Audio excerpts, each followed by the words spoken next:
ကပောက်ကျမ်းအခန်းကြီး16အငယ်1မှ6အာဗျံဤမယားစာရဲ၌သားဖွားခြင်းမရှိသဖြင့်အေဂုတုပြည်သူဟာဂရအမည်ရှိသောကျွန်မတယောက်ရှိသည်ဖြစ်၍စာရဲကအကျွန်ုပ်အားသားဖွားရသောအခွင့်ကိုထာဝရဘုရားပေးတော်မမူအကျွန်ုပ်၏ကျွန်မထံသို့ဝင်ပါလော့သူအားဖြင့်အကျွန်ုပ်သည်တိဆောက်ခြင်းရှိကောင်းရှိပါလိမ့်မည်ဟုအာဗျံအားပြောဆို၍အာဗျံသည်စာရဲ၏စကားကိုနားထောင်လေ၏ထိုသို့အာဗျံသည်ခါနာန်ပြည်၌10 နှစ်နေပြီးမှအာဗျံ၏မယားစာရဲသည်မိမိကျွန်မအေဂုတုပြည်သူဟာဂရကိုယူ၍မိမိခင်မွန်းအာဗျံသိမ့်ပိုက်စေဖို့အနှင်းလေ၏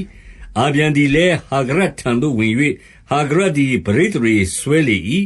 ဟာဂရသည်မိမိတွင်ပရိသရေဆွဲနေကြောင်းကိုသိလျင်မိမိတခင်မကိုမထီမဲ့မြင်ပြုလေ၏စာရဲကလည်းအကျွန်ုပ်ခံရသောအပြစ်သည်ကိုရော့ခေါင်းပေါ်၌တည်ရှိပါစေအကျွန်ုပ်၏ကျွန်မကိုကိုရော့ရင်ခွင်၌အကျွန်ုပ်အနှင်းပါပြီသူသည်ကို၌ပရိသရေဆွဲနေကြောင်းကိုသိလျင်အကျွန်ုပ်ကိုမထီမဲ့မြင်ပြုပါသည်တကားထာဝရဘုရားသည်အကျွန်ုပ်နှင့်ကိုရော့အမှုကိုစီရင်တော်မူပါစေသောဟုအာဗျံအားဆိုလေ၏အာဗျံကလည်းသင်၏ကျွန်မသည်သင်၏လက်၌ရှိ၏သူ၌ပြုကျင်သမျှပြုပါလော့ဟုစာရဲအားပြန်ပြောလျင်စာရဲသည်ကျွန်မကိုညှင်းဆဲသဖြင့်ကျွန်မသည်သခင်မထံမှထွက်ပြေးလေ၏အငယ်9မှ16ထာဝရဘုရား၏ကောင်းကင်တမန်သည်ရှုရမြို့သို့တွားရာတောလမ်း၌ရှိသောစမ်းရည်တွင်နားမှဟာဂရကိုတွေ့လျင်စာရဲကျွန်မဟာဂရအဘယ်ကလာသနည်းအဘယ်အရပ်သို့တွားမည်နည်းဟုမေးသော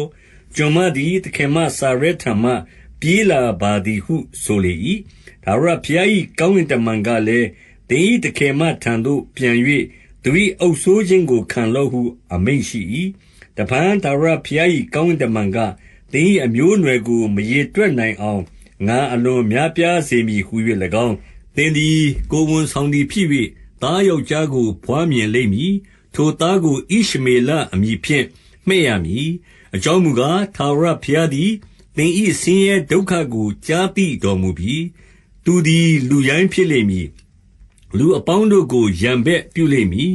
သူကိုလည်းလူအပေါင်းတို့သည်ရန်ဘက်ပြုကြလိမ့်မည်မိမိညီအစ်ကိုအပေါင်းတို့၏အပါး၌နေရလိမ့်မည်ဟု၍၎င်းမြွက်ဆိုလေ၏ထိုသို့မိန့်မြွက်တော်မူသောထာဝရဘုရားကိုအာတောဧလယောဟုသောအမည်ဖြင့်ခေါ်ဝေါ်၍ငါကိုမြင်တော်မူသောသူကိုဤရပ်၌ပင်ငါဖူးမြင်ရသည်တကားဟုဟာဂရဆိုလေ၏ထိုအကြောင်းကိုအစွဲပြု၍ထိုရေတွင်းကိုဗေရလဟဲယောဟုသမုတ်လေ၏ကာဒေရှမြို့နှင့်ဗေရက်မြို့၏စပ်ကြားမှရှိသတည်းထိုနောက်ဟာဂရသည်အာဗျံအားသားကိုဘွားမြင်၏အာဗျံလည်းဟာဂရတွင်မြင်သောသားကိုဣရှမေလအမည်ဖြင့်မှဲ့လေ၏အာဗျံသည်သားဣရှမေလကိုဟာဂရဘွားမြင်သောအခါအသက်